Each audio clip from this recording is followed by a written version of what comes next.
Assalamualaikum warahmatullahi wabarakatuh.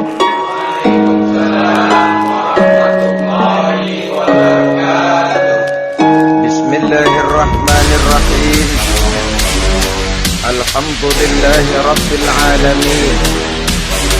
Wassalatu wassalamu ala asyrafil anbiya'i wal mursalin Sayyidina wa maulana Muhammadin wa ala alihi wa ashabihi al-mujahidin at-tahirin. Amma ba'du. Saudara-saudara kaum muslimin seiman dan sekeyakinan yang berbahagia, pada suatu hari ketika sedang berkumpul dengan para sahabat, Rasulullah pernah memberikan peringatan. Beliau bersabda, "Yusiku an tada'a alaikumul umamu kama tada'an akanatu ala qas'adina." Pada suatu saat nanti akan datang di tengah-tengah kamu, wahai umat Islam, di mana orang-orang lain di sekeliling kamu akan bersatu mengerubungi kamu seperti bersatunya orang-orang mengerubungi makanan di atas meja hidangan. Akan datang satu saat nanti di mana kondisimu dikepung sedemikian rupa, yang barat mau menerkam, yang timur mau menghantam, yang selatan mau menginjak-injak, yang utara pun akan menjelajah. Kondisimu seperti makanan di atas meja hidangan. Sebagian sahabat merasa heran dan terkejut, lalu mereka bertanya, "Amin illati nahnu yawma idzin ya Rasulullah?" Apakah jumlah kami pada waktu itu sedikit ya Rasul?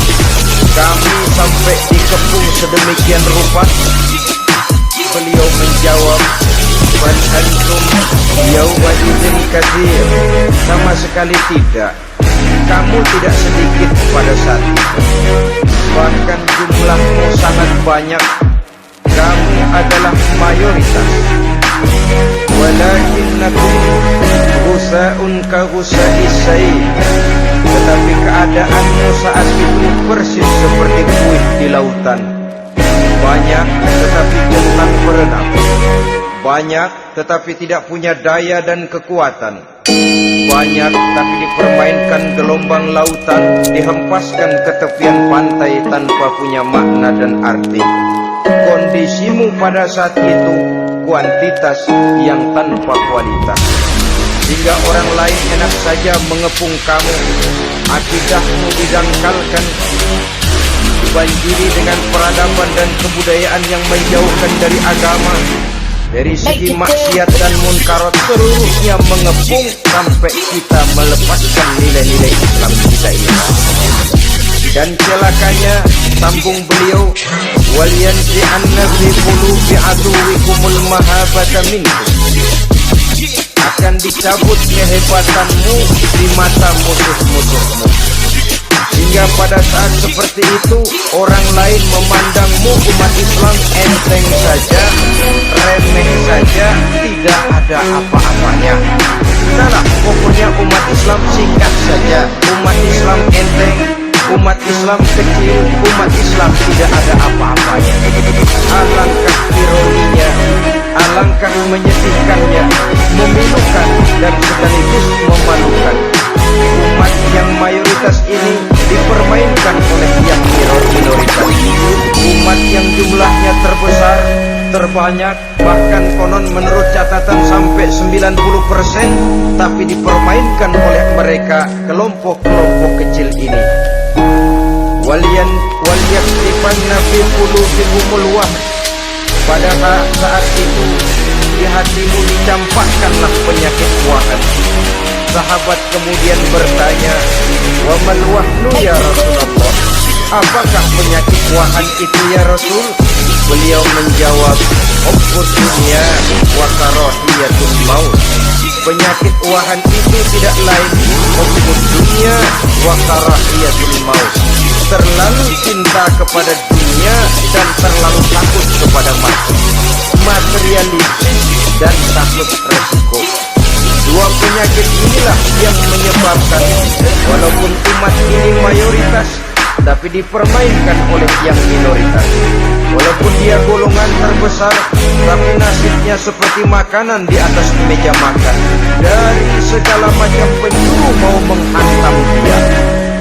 Saudara-saudara kaum muslimin yang berbahagia, ini merupakan analisa sosial bahwa pada suatu saat nanti akan terjadi di tengah-tengah umat di mana kita dihantam dan diserbu dari segala macam penjuru. Akidah didangkalkan, peradaban dan kebudayaan dirusak, makanan dan minuman diracuni, pakaian ditelanjangi dan lain sebagainya, sampai kita melepaskan nilai Islam yang kita cintai. Kondisi sosial ini suatu saat akan datang kepada kita. Demikian analisa dan peringatan dari Rasulullah Shallallahu Alaihi Wasallam. Marilah sekarang kita melihat, adalah benar bahwa di zaman sekarang kita insya Allah tidak akan mengalami perang Badar sehebat yang pernah dialami oleh Rasul dan para sahabatnya.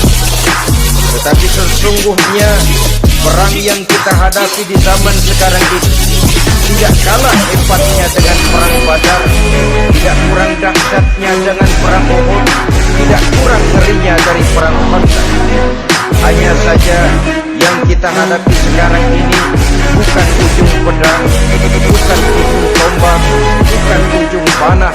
Yang kita hadapi sekarang ini adalah perang akidah, perang ideologi, perang mempertahankan keyakinan. Yang kalau kita kalah sekarang, kita memang masih beragama, tetapi anak kita, cucu kita, generasi yang akan hidup 5, 10, 20, 30 tahun yang akan datang, wallahu a'lam bissawab. Islam, saudara-saudaraku, tidak mungkin hilang dari dunia. Tetapi tidak mustahil Islam gulung tikar dari desa kita. Tidak mustahil Islam gulung tikar dari kampung dan kota kita, jikalau kita tidak menjaganya, jikalau kita tidak memeliharanya, bahkan jikalau kita tidak mewariskannya kepada anak-anak kita, generasi yang akan datang. Marilah kita mengingat sejenak bagaimana Islam di Spanyol yang pernah jaya, pernah mewarnai daratan Eropa, dan yang sekarang hanya sekedar tinggal ceritanya saja. Ini pernah diperingatkan oleh Rasul dalam satu hadis, sayati ala ummati zamanun la yabqal Islam illa ismun wala minal Qur'an illa rasmun. Akan datang satu masa di tengah umat di mana pada masa itu Islam ada tapi hanya tinggal sekedar namanya saja, dan Quran pun ada tapi cuma sekedar tinggal tulisannya saja. Apabila kita tidak mewariskan ini kepada generasi yang akan datang, maka serbuan-serbuan dari berbagai macam penjuru dari hari ke hari semakin kita rasakan kehebatannya. Tidak mustahil sejarah Spanyol akan terjadi di desa kita, akan terjadi di kampung kita, akan terjadi di kota kita. Orang Spanyol, kalau mereka cerita kepada anaknya, mereka akan cerita, nak, di sini dulu ada masjid. Kapan, Pak? Dulu bener dah. Banyak orang Islam kalau hari Jumat pada sembahyang, kapan itu, Pak? Dulu sekali.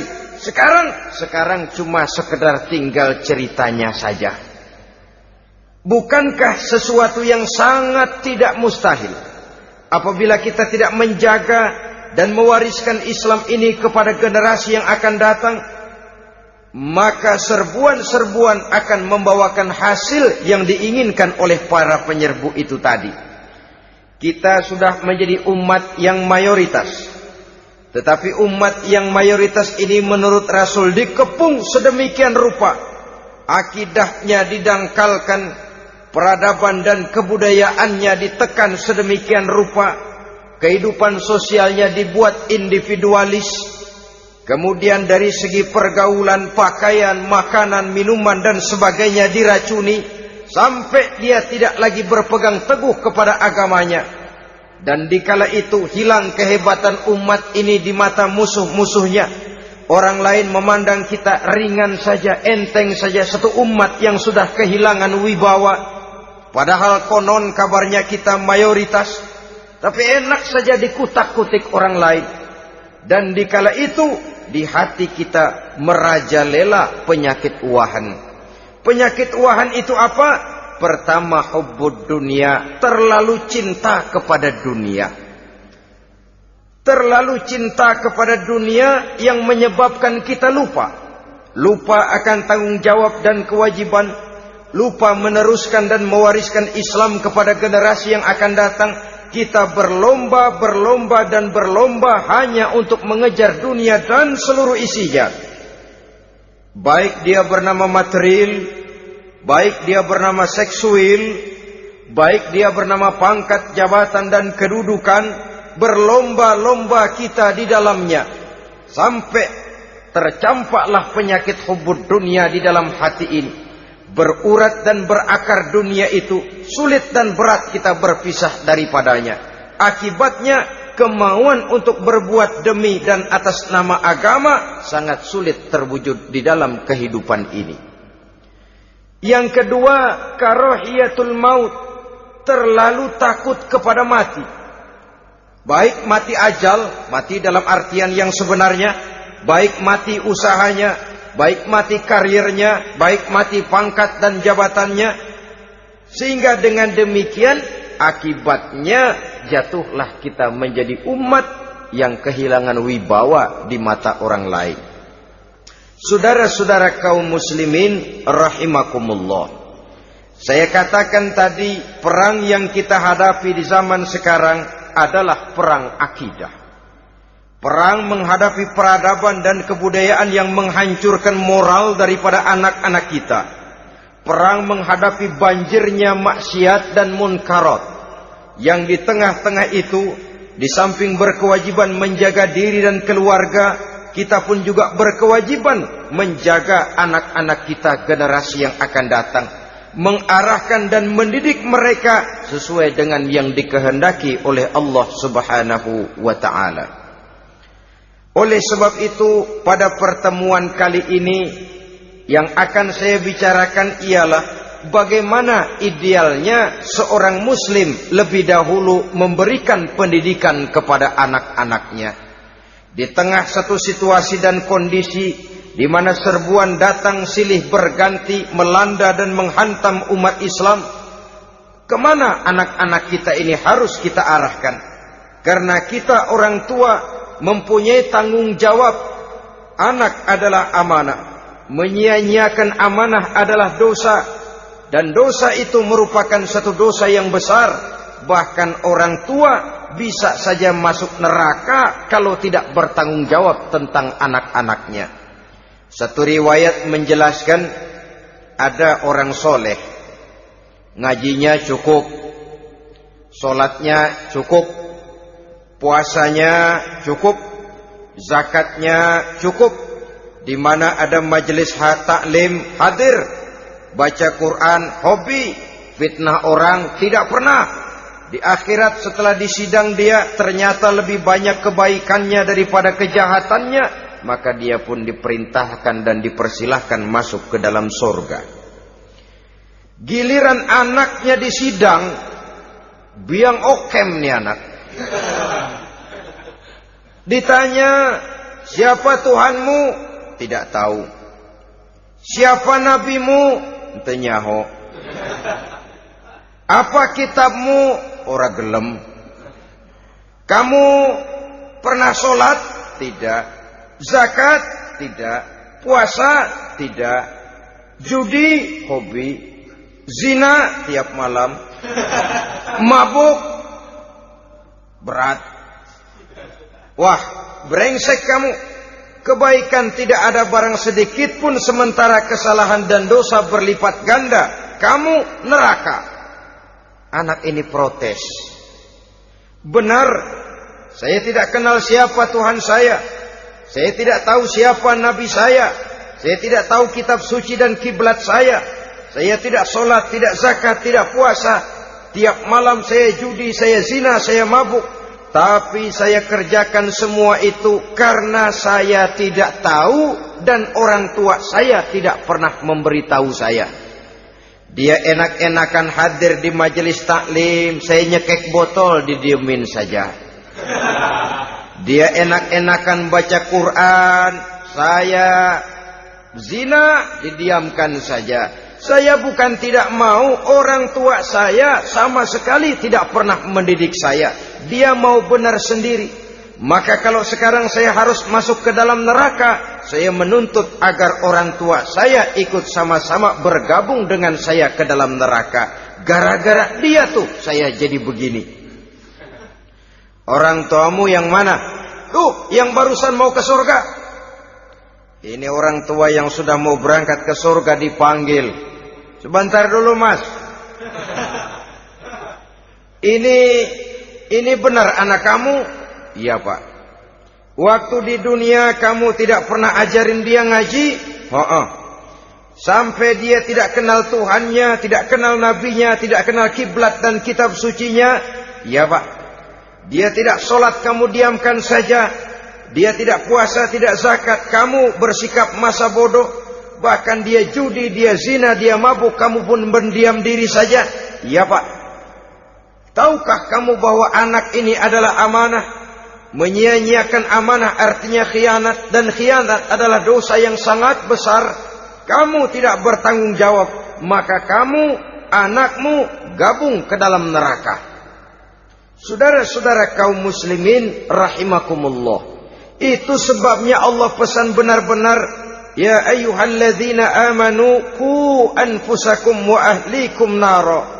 Hai orang-orang yang beriman, jaga dirimu dan keluargamu, istri, anak, orang-orang yang menjadi tanggung jawab dan kewajiban kita, jaga dan pelihara mereka dari api neraka. Saudara-saudara kaum muslimin, lalu kalau kita orang-orang tua yang hidup di zaman sekarang ini sudah sering beristighfar, mengurut dada, melihat situasi, membaca peta keadaan, konon tantangan yang akan dihadapi oleh anak-anak kita 15, 20, 25 tahun yang akan datang jauh lebih berat dari apa yang kita hadapi sekarang ini. Maka adalah wajar jika kita sebagai orang tua yang cinta kepada agama, cinta kepada anak-anak kita, berpikir untuk mewariskan nilai-nilai yang luhur ini kepada anak-anak kita generasi yang akan datang. Bagaimana pada mulanya kita harus mendidik mereka? Mari kita telusuri apa yang dicontohkan oleh Al-Quranul Karim. Orang-orang tua bijaksana yang diceritakan dalam Al-Quran, kalau sudah berpikir tentang anak-anaknya generasi yang akan datang, pendidikan pertama yang diberikan kepada anaknya ternyata adalah persoalan akidah. Nabi Ibrahim, pertanyaan yang paling merisaukan beliau buat anak cucunya ialah, ma ta'buduna min ba'di. Saudara bisa lihat surah Al-Baqarah ayat 133. Anak-anakku, kalau pada satu saat nanti aku, ayahmu ini sudah tidak ada lagi, meninggalkan kamu semua, meninggalkan kehidupan dunia ini, ma ta'buduna min ba'di, apa yang akan kamu sembah nak kalau ayah sudah tidak ada lagi? Jikalau ayahmu sekarang masih rajin ke masjid, melakukan rukuk dan sujud, i'tikaf dan membaca Quran, kalau satu saat ayahmu meninggalkan dunia ini, masihkah engkau mau ke dalam masjid? Masihkah engkau rukuk dan sujud? Masihkah engkau i'tikaf? Ma ta'buduna min ba'di, apa yang akan kamu sembah kalau aku ayahmu tidak ada lagi nak? Ditanamkan bukan hanya keyakinan bertauhid, sekaligus juga menyembah kepada Allah yang kita yakinkan dengan tauhid itu tadi. Bukankah berbeda dengan kita kebanyakan orang tua sekarang? Kita tidak pernah berpikir ma ta'buduna min ba'di. Kalau bapak tidak ada, kamu nyembah apa nak? Kita orang tua sekarang pagi-pagi malah berpikir ma ta'kuluna min ba'di. Kalau bapak enggak ada, kamu nanti makan apa nak? Bukan nyembah apa yang kita pertanyakan, bukan nyembah apa yang kita khawatirkan, makan apa nak? Maka yang dicari lalu sekolah-sekolah yang bonafit, yang tidak peduli apakah itu merusak imannya, mematikan akidahnya, menghancurkan keyakinannya. Yang penting ada jaminan hari depan bisa dapat lapangan kerja. Akibatnya berduyun-duyun orang-orang tua muslim menyekolahkan anaknya di sekolah-sekolah yang bukan Islam, yang nyata-nyata membahayakan akidahnya, dididik dengan kultur dan budaya yang bertentangan dengan nilai-nilai agamanya. Bukankah ini berarti merelakan anak untuk dikafirkan? Bukankah ini artinya menyerahkan anak untuk ditulis menurut selera para pendidik yang tidak sesuai dengan nilai akidah yang dimilikinya? Mengapa kita tidak berpikir seperti Nabi Ibrahim, yang sebelum memberikan pendidikan kecerdasan, sebelum pendidikan matematika, IPS, PSPB dan disiplin ilmu lainnya, yang pertama ditanamkan ma ta'buduna min ba'di. Kalau ayahmu tidak ada, kamu menyembah apa nak? Menyembah Allah apa nanti malah menyembah harta? Menyembah Allah apa nanti malah mendewa-dewakan pangkat dan jabatan? Menyembah Allah apa malah nanti menyembah alam? Itu yang dikhawatirkan Nabi Ibrahim kepada generasi yang akan datang. Dan itu saudara-saudara yang seharusnya mengkhawatirkan kita kepada anak-anak kita, generasi yang akan datang. Lihatlah serbuan akidah di zaman sekarang ini. Dimanfaatkan kemiskinan kita umat Islam. Diberikan kita tawaran berupa beras, pakaian, obat-obatan, kalau perlu beasiswa, asal bisa melepaskan keislaman kita ini. Bertahap, sedikit demi sedikit, step by step, shibran bi shibrin wa zira'an bi zira'in. Dan harus saya ingatkan, orang di zaman sekarang tidak mungkin menghantam Islam secara frontal. Tidak mungkin menghantam Islam terang-terangan, apalagi mengerahkan satuan militer. Tidak. Orang berhitung, bagaimanapun kondisi dan kualitasnya umat Islam, mereka masih punya satu modal penting, fanatisme agama. Kalau ini disulut, api jihad segera berkobar, dan hanya maut yang bisa menghentikan orang yang dibakar dengan semangat jihad. Orang tahu itu. Betapa Uni Soviet kedodoran menghadapi mujahidin Afghanistan yang disulut oleh semangat jihad yang berkobar dengan persenjataan yang primitif ketimbang persenjataan Uni Soviet. Entok mereka pantang surut mundur ke belakang.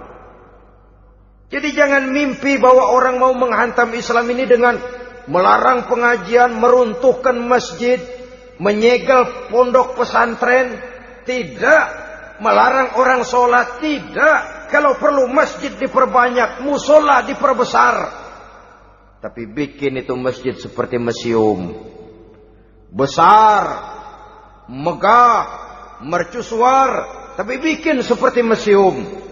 Tempat orang kagum, tempat orang memuji, tapi sunyi dari nilai-nilai ibadah.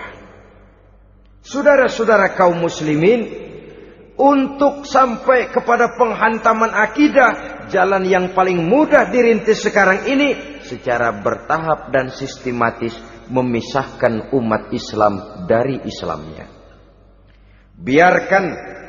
Biarkan mereka bernama Muslim. Biarkan di atas kartu penduduknya tertulis agama Islam.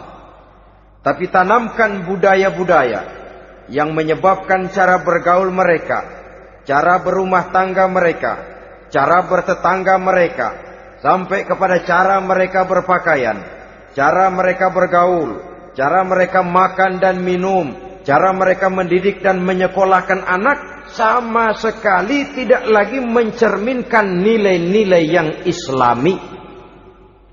Itu sudah satu usaha yang paling praktis, memisahkan umat Islam dengan Islamnya.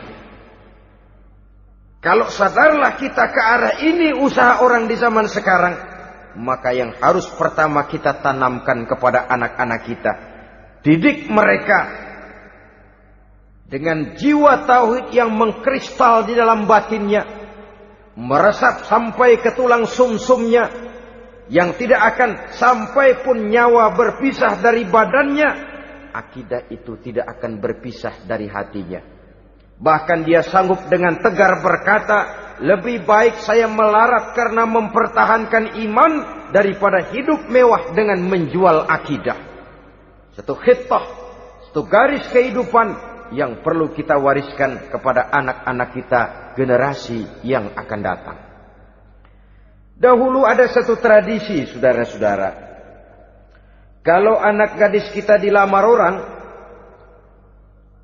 orang lalu bertanya, anakmu mau ngelamar gadis saya, apa sudah khatam Quran berapa kali? Apa sudah bisa baca kitab macam-macam dan lain sebagainya? Sehingga lahirlah satu kebanggaan. Apapun motifnya, tapi pertanyaan semacam ini zaman sekarang sudah langka. Paling-paling yang ditanya kalau anaknya dilamar orang, anakmu kerja di mana? Gajinya sebulan berapa? Kendaraannya bebek apa soang? Apa-apa? Itu yang kita pertanyakan, berkisar di seputar materi, kerja, job, status sosial, dan lain sebagainya. Perkara bisa baca Quran atau tidak, nomor 18. Perkara sembahyangnya rajin apa tidak, nomor 36. Saudara hadirin, akibatnya terjadi pergeseran nilai. Maka mendidik anak menurut tuntunan Quran adalah seperti yang diberikan contoh oleh Luqmanul Hakim, yang diceritakan dalam surah Luqman mulai ayat 11 dan selanjutnya. Apa pendidikan pertama yang harus kita berikan kepada anak? Pertama, ya bunayya la tusyrik billah. Wahai anakku, jangan sekali-kali engkau menyekutukan Allah. Nak, jaga tauhid, pelihara iman, mantapkan akidah. Ini dasar yang pertama. Belum lagi anak mengenal berbagai macam disiplin ilmu, yang pertama ditanamkan tauhid. Ini yang mendasari kehidupan. Ini yang akan menjadi mewarnai dan menjadi warna dari kepribadian seseorang. Sentuhan jiwa tauhid di dalam diri si anak. Belum lagi sempat dia kenal yang lain. Yang pertama yang kita tanamkan, kita wariskan, kita berikan, la tusyrik billah. Jangan sekali-kali menyekutukan Allah. Nah, kalau ini sudah tertanam, ini sudah merupakan satu fondasi yang kuat. Selebihnya nanti tinggal melihat bakat si anak, kemana dia harus dididik ini. Yang terpenting nilai iman lebih dahulu tanamkan. Dan untuk menghancurkan nilai keimanan, saudara-saudara, saya katakan, ingatkan kepada hadis di awal tadi, dikepung kita dari berbagai macam penjuru agar bila bisa melepaskan nilai-nilai iman dan keyakinan. Proses pendangkalan akidah, ditanamkan keraguan kepada agama, ditanamkan rasa malu beragama.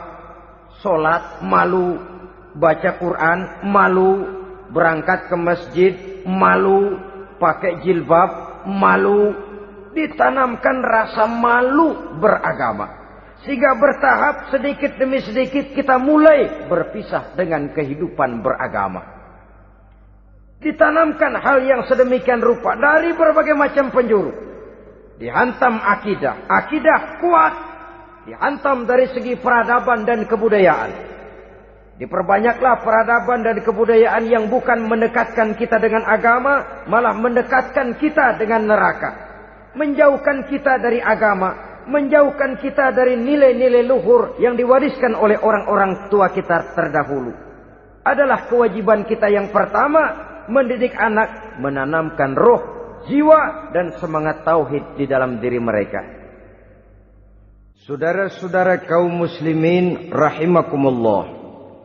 Kenapa kita lebih dahulukan menanamkan jiwa, roh dan semangat tauhid ini kepada anak-anak kita?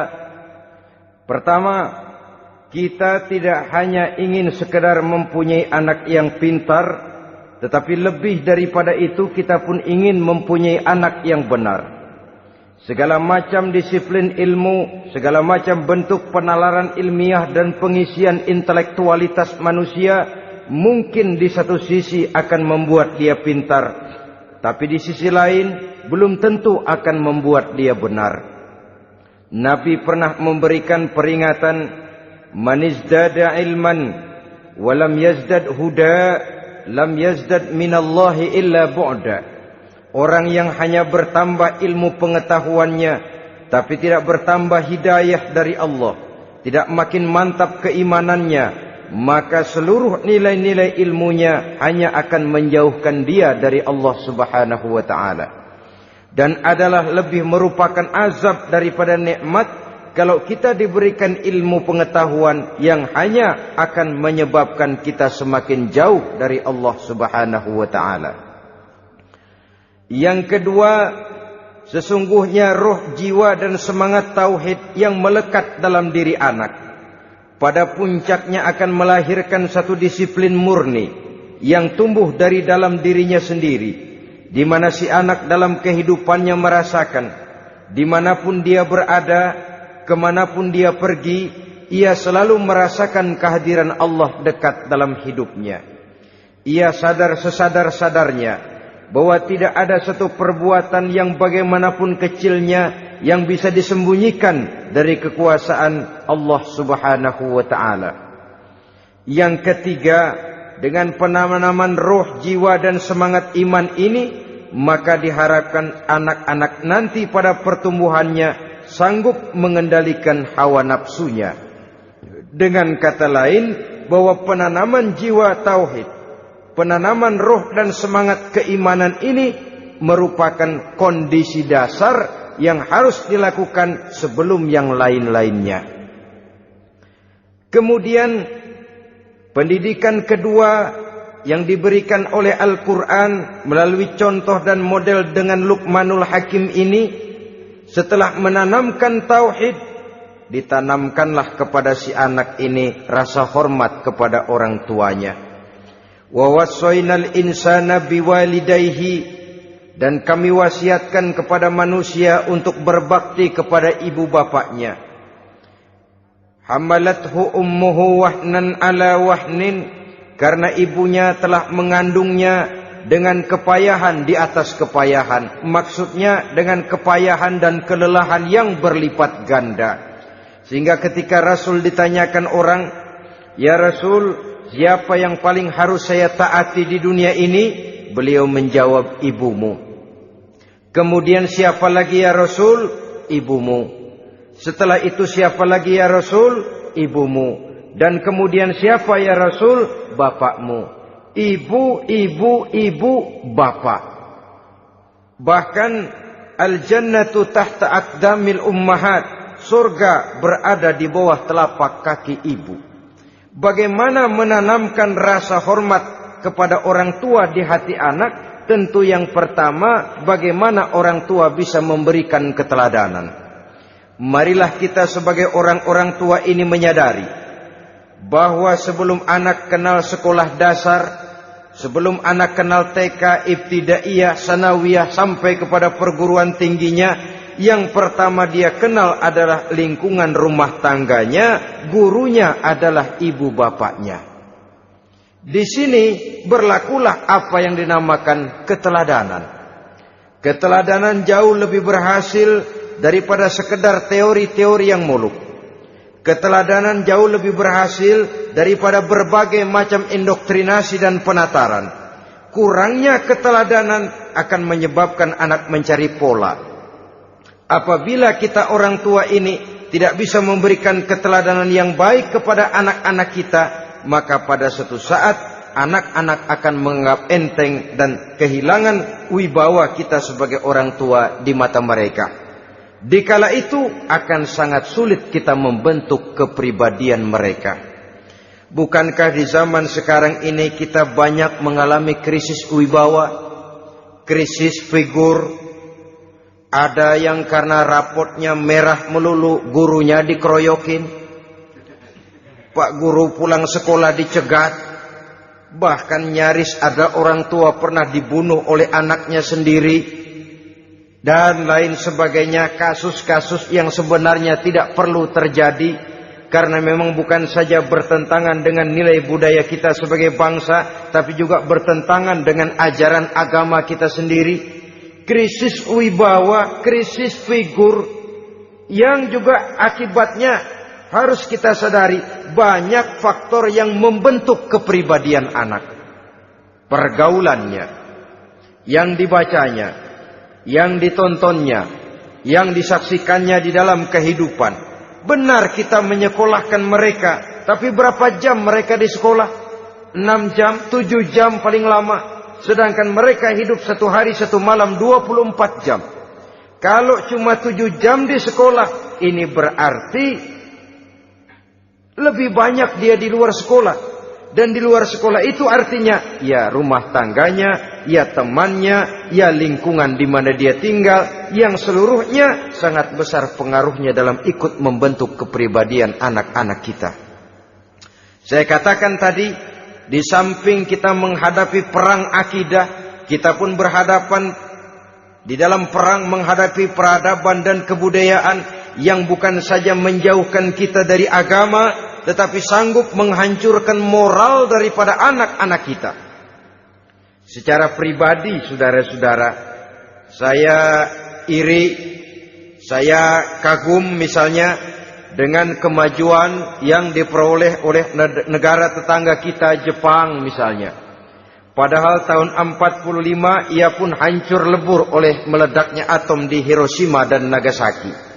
Tapi bagai satu tenaga raksasa kemudian Jepang bangkit menjadi satu negara superpower di Asia. Bahkan gurunya saja Amerika sekarang ini kewalahan menghadapi perang dagang dengan Jepang ini. Dan yang menarik, Jepang bisa maju dan modern dengan tetap menjadi Jepang, tanpa harus kehilangan identitasnya sebagai satu bangsa, tanpa harus kehilangan kepribadiannya sebagai satu bangsa. Sebagai negara yang sedang berkembang, kita sering latah. Kita ingin meniru Barat, tapi bukan teknologinya, westernisasinya yang kita tiru. Bukan isinya, kulitnya yang kita ambil.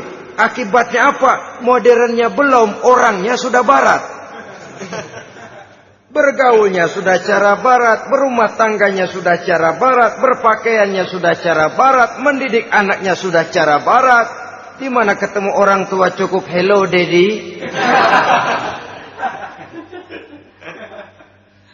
Kulitnya kita ambil, sementara isinya kita campakkan. Ironi dan menyedihkan. Padahal kita sesungguhnya bisa maju dan modern, bisa mengejar segala ketinggalan dan keterbelakangan kita, dengan tetap menjaga nilai-nilai luhur budaya kita sebagai satu bangsa, mengambil isinya, dan kalau memang tidak perlu, lalu mencampakkan kulitnya. Pengaruh peradaban dan kebudayaan yang menghancurkan moral daripada anak-anak kita oleh pesatnya arus teknologi, oleh pesatnya arus komunikasi, di mana hal-hal yang terjadi di belahan dunia lain dapat kita saksikan hari ini juga melalui layar televisi, yang terjadi di Amerika, di Eropa, di Afrika, di ujung dunia yang paling ujung sekalipun. Di ujung dunia yang paling ujung, hari ini kejadian, hari ini sudah bisa kita saksikan. Pesatnya arus komunikasi, kalau jatuh ke tangan anak-anak kita yang belum mempunyai filter, daya saring positif, akan dicerna oleh mereka tanpa memilah dan memilih. Akibatnya orang kampung bilang kelolodan. Makan nggak dikunyah lagi, tentu saja akhirnya kelolodan. Dan kalau sudah kelolodan, menyusahkan kita seluruhnya. Oleh karena itu budaya menghormati orang tua perlu dijaga, perlu dipelihara dan diwariskan kepada anak-anak kita. Tali silaturahmi sehingga ada respeknya kepada orang tuanya. Jangan bapaknya dianggap CS, ibunya dianggap CS, kakeknya dianggap CS. Hilang rasa respek, hilang rasa menghormati. Sementara orang tua sendiri tidak bisa memberikan keteladanan, kurang mendapat perhatian dan lain sebagainya. Apalagi kalau baik ibu maupun bapak adalah orang-orang karier yang setiap hari sibuk menghadapi tugas masing-masing. Bapak sibuk rapat, pindah kantor sana kantor sini, ibu sibuk arisan, besarlah anak-anak di tangan pembantu dan lain sebagainya, sehingga dia merasa kurang mendapat perhatian, dan ini akan ikut membentuk warna dari kepribadian yang dimilikinya. Sampai kepada pelosok-pelosok desa, jaringan televisi memang menguntungkan. Tapi kalau sudah sampai kepada menayangkan budaya-budaya yang tidak sesuai dengan pola di mana mereka tinggal, pola lingkungannya, dan ingin mereka terapkan dalam kehidupan, ironi dan menyedihkan. Maka sering dikatakan, jikalau ABRI masuk desa, rakyat beruntung. Jikalau listrik masuk desa, rumah jadi terang. Jikalau koran masuk desa, rakyat jadi cerdas. Jikalau hakim masuk desa, rakyat lalu sadar hukum. Tapi jikalau maksiat dan munkarat masuk desa, minuman keras masuk desa, judi masuk desa, pelacuran masuk desa, rakyat tentu kiamat. Dan kita harus punya budaya untuk memilah dan memilih, mempunyai filter untuk jadi daya saring positif. Oleh karena itu saudara-saudara, tahap kedua setelah menanamkan jiwa tauhid kepada anak, tanamkan rasa hormat kepada orang tuanya. Orang tua itu ibu bapaknya, orang tua itu guru-gurunya yang mengajarkan dia, atau yang dianggap tua yang lebih senior dari dia. Karena tidak ada satu peradaban yang berdiri sendiri. Bagaimanapun maju dan modernnya kita sekarang, tentu merupakan mata rantai yang berkaitan dari generasi terdahulu. Ini yang kedua. Setelah tauhid, berbakti kepada ibu dan bapak. Tidak ada satu kebahagiaan yang bisa ditegakkan di dunia ini tanpa doa, tanpa restu daripada ibu dan bapak. Ini keramat hidup. Doanya dikabul Allah dan kutuknya juga dikabul oleh Allah Subhanahu wa ta'ala. Jadi mendidik anak setelah menanamkan jiwa tauhid, menanamkan rasa hormat dan taat berbakti kepada ibu bapaknya. Itu yang kedua.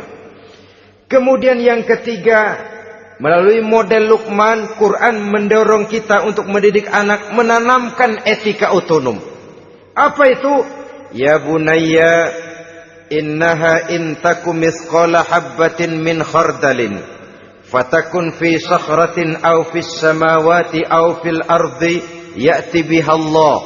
Wahai anakku, sesungguhnya kalau ada satu kebaikan yang kamu kerjakan, kecil, tidak nampak oleh pandangan mata yang zahir, yang kecil itu tersembunyi di puncak langit, di dasar bumi yang paling dalam, atau di tengah batu hitam sekalipun, Allah pasti mengetahuinya dan pasti akan memberikan balasan yang seadil-adilnya.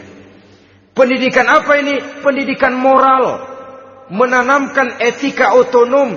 Nah, kau berbuat baik jangan karena dilihat orang. Kau tidak mau melakukan kejahatan jangan cuma karena ada polisi. Kalau ada polisi kau tidak mau jahat, kucing juga begitu. Coba lihat kucing, taruh ikan asin di piring kaleng, tongkrongin. Aduh, kucing kalem, sopan, tenang. Sedikit kita lengah, habis ikan digarap. Tapi ditanamkan satu kesadaran, kemanapun kau pergi, apapun yang kau kerjakan, tersembunyi di tengah batu, di dasar bumi, di puncak langit, Allah pasti tahu. Dalam bahasa yang ringan, Kita ini diawasi oleh 2 hiperkomputer yang maha sensitif. Produksi langit, mereknya Rokib dan Atid. Itu komputer yang sangat peka dan sensitif. Jangankan kita berbuat, kita berniat baik saja, komputer sudah nyatat sendiri.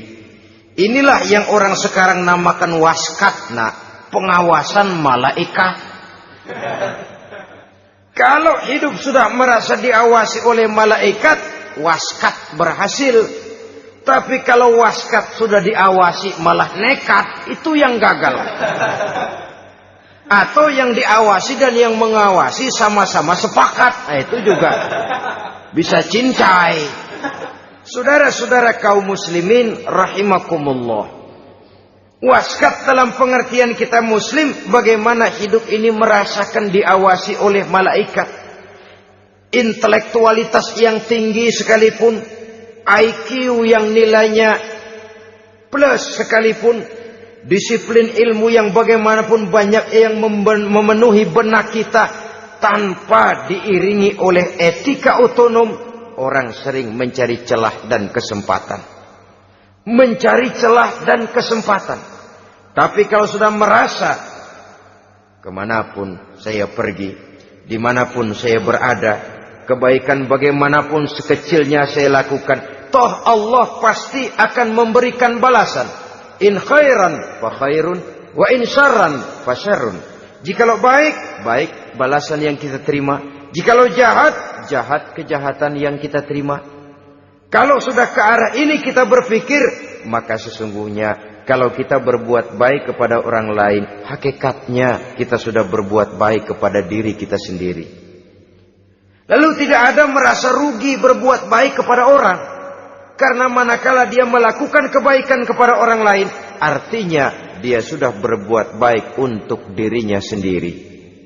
Jadi setelah tauhid, kemudian berbakti kepada ibu bapak, yang ketiga baru pendidikan tentang akhlak, tentang moral. Pola ini yang sering terlupakan oleh kita, bahwa bagi kita itu pendidikan tidak lain upaya mencerdaskan otak anak.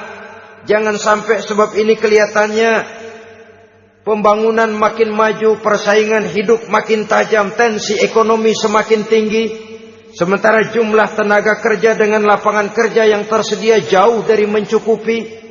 Jikalau tidak membekali anak dengan pendidikan yang menunjang lapangan pekerjaan, orang tua khawatir, takut sekali anaknya jadi gelandangan. Dikhawatirkannya kehidupan dunia ini, sementara dia lupa kalau anaknya bisa jadi gelandangan di akhirat. Padahal selama-lamanya gelandangan di dunia, paling seumur manusia itu 60 tahun, 70 tahun lah umur orang sekarang. 70 itu sudah luar biasa itu. Tapi kalau harus menggelandang di akhirat, menjadi gelandangan di akhirat, alangkah menyedihkannya. Apakah akan kita korbankan satu kehidupan yang langgeng, abadi, cuma karena tertipu oleh fata morgana dan kamuflase? Kita korbankan yang sedikit, kita korbankan yang besar karena kita memilih yang sedikit. Dalam bahasa Al-Quran memang pernah diceritakan hidup ini hakikatnya perlombaan, saudara-saudara. Perlombaan. Dan di dalam perlombaan itu ada yang menang, ada yang kalah. Al-Quran lalu memberikan peringatan, Alhaakumut takatsur, kamu telah lalai karena berlomba-lomba memperbanyak harta, mempertinggi pangkat dan kedudukan, hatta zurtumul maqabir, sampai kamu akan masuk ke liang kubur baru sadar. Apalagi kalau nafas sudah sampai di tenggorokan. Persis Fir'aun sudah tenggelam di lautan merah, mau mampus, baru dalam sekaratnya amantu bi Rabbi Musa wa Harun. Kalau begini caranya, saya juga percaya kepada Tuhan Musa dan Harun, percaya kepada Allah. Sudah mau mati, baru amantu bi Rabbi Musa, kami percaya kepada Tuhan Nabi Musa, kata Fir'aun. Malaikat maut kesel bener, dilelepin terus di laut. Mampus tuh sekalian. Hidup ini memang kita berlomba. Berlomba dengan waktu, berlomba dengan umur, berlomba dengan tenaga, berlomba dengan tetangga. Yang jangankan kita sampai mundur, berhenti saja sejenak, kita akan ditinggalkan oleh yang lain. Tiada kata mundur, bahkan tiada kata berhenti. Sekali kita melangkah, melangkahlah terus. Tapi berlombalah seperti yang dikehendaki Quran. Fastabiqul khairat. Berlomba-lombalah di dalam kebajikan. Jangan berlomba-lomba di dalam kemaksiatan, kemunkaran, kejahatan. Berlombalah dalam urusan kebaikan. Saudara-saudara kaum muslimin rahimakumullah. Tauhid, berbakti kepada ibu bapa, kemudian pendidikan tentang moral. Apabila pendidikan tentang moral sudah tertanam, barulah lihat bakat si anak. Kemana bakatnya? Anak saya kelihatannya dari kecil demennya main bedil-bedilan saja. Abri kali itu. Kirim ke Magelang, masukkan akabri. Tapi dengan syarat 3 itu tadi. Iman sudah tertanam, rasa bakti kepada ibu bapak sudah ada, dan punya nilai moral. Sehingga boleh jadi nanti dia menjadi jenderal yang beriman, yang berbakti kepada ibu bapaknya, dan punya moral yang tinggi. Kan lebih baik rakyat rendah tapi akhlaknya tinggi, daripada pejabat tinggi tapi moralnya rendah. Jauh lebih baik rakyat rendah punya moral tinggi ketimbang pejabat tinggi punya moral rendah. Nilai moral ini yang jadi ukuran dan barometer di masyarakat. Yang ini yang sering kita lupakan. Bahwa kehancuran satu bangsa dimanapun di dunia ini selalu dimulai dengan kehancuran moral daripada bangsa itu sendiri.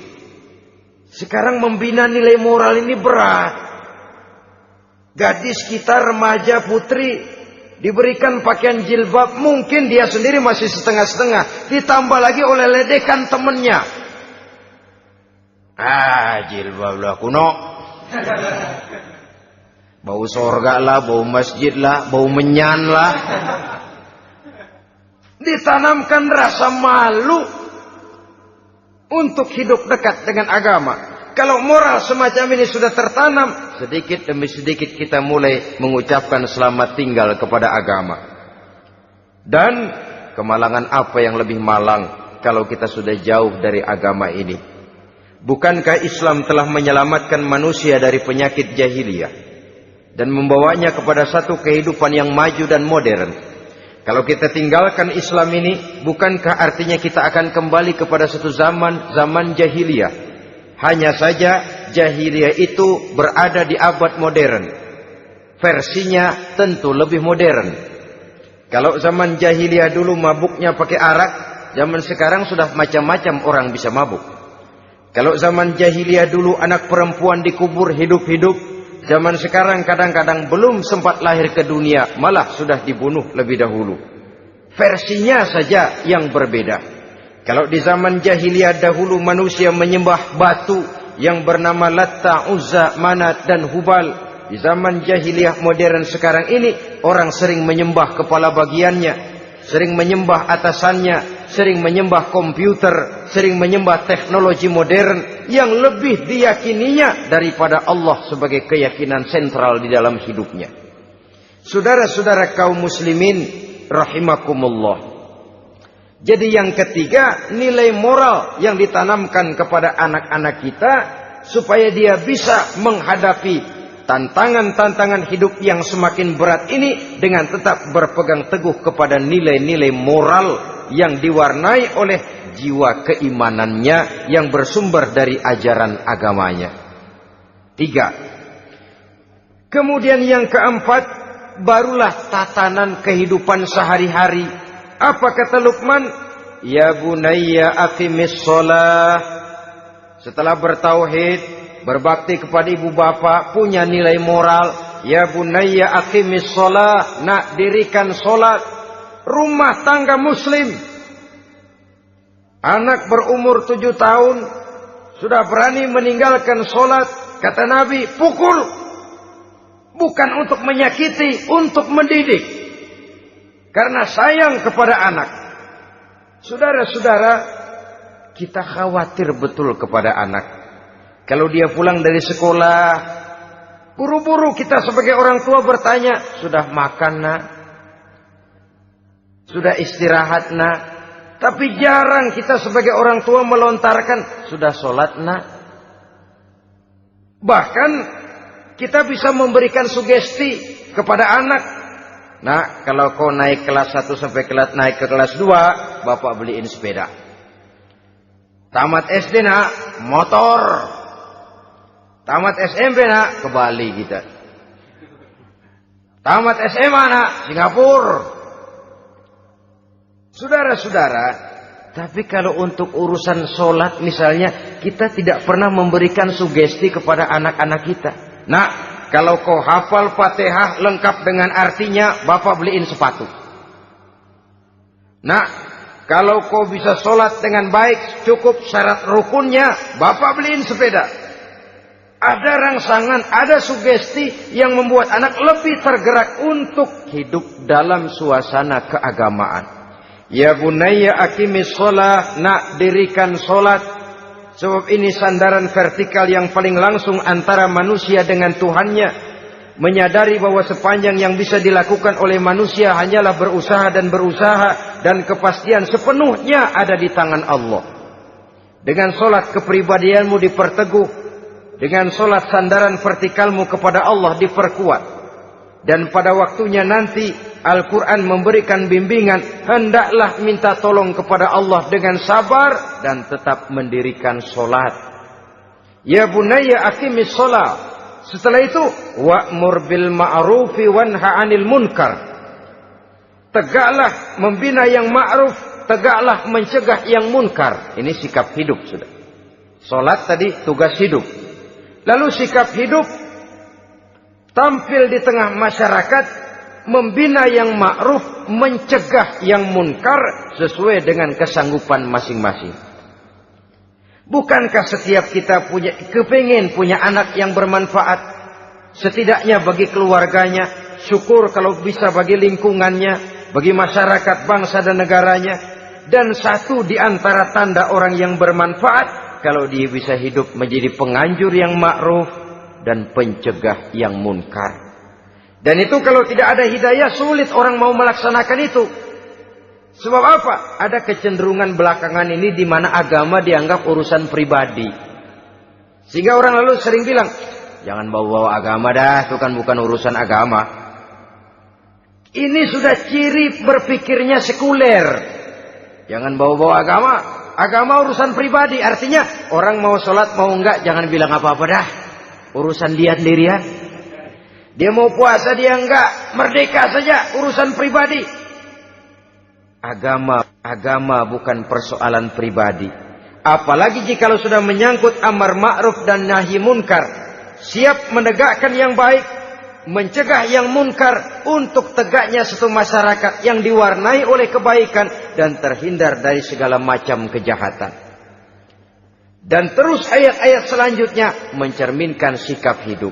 Namun yang intinya cara mendidik anak yang baik yang dicontohkan oleh Al-Quran dengan Luqmanul Hakim sebagai model. Pertama, tanamkan tauhid. Yang kedua, tanamkan rasa hormat dan berbakti kepada ibu bapaknya. Yang ketiga, tanamkan moral, nilai akhlak yang tinggi. Setelah itu yang keempat, biasakan hidup dalam suasana keagamaan. Kontrollah sholatnya, kontrollah baca Qur'annya, kontrollah puasanya di bulan Ramadan. Ajaklah anak-anak sholat berjamaah, sehingga dengan demikian dia terbiasa oleh satu suasana yang mendekatkan dia dengan nilai agamanya. Dari sana diharapkan nilai-nilai ilmu yang didapatnya dari bangku sekolah akan menciptakan keseimbangan dengan yang ditanamkan oleh orang tuanya dalam bentuk yang dijelaskan oleh surah Luqman itu tadi. Sehingga apabila keseimbangan ini terwujud, akan menjalin keseimbangan dalam pola berpikir, dan keseimbangan dalam pola berpikir akan melahirkan keseimbangan dalam perbuatannya. Terwujudlah kita harapkan insan yang fid dunya hasanah wa fil akhirati hasanah. Inilah harapan kita semua. Mudah-mudahan Allah memberikan kekuatan kepada kita untuk mewariskan nilai-nilai yang baik kepada generasi yang akan datang. Sehingga esok harus lebih baik daripada hari ini, dan lusa harus lebih baik daripada hari esok. Terima kasih atas perhatian saudara. Mohon maaf atas segala kekurangan. Usikum wa nafsi bitaqwallah. Wassalamualaikum warahmatullahi wabarakatuh.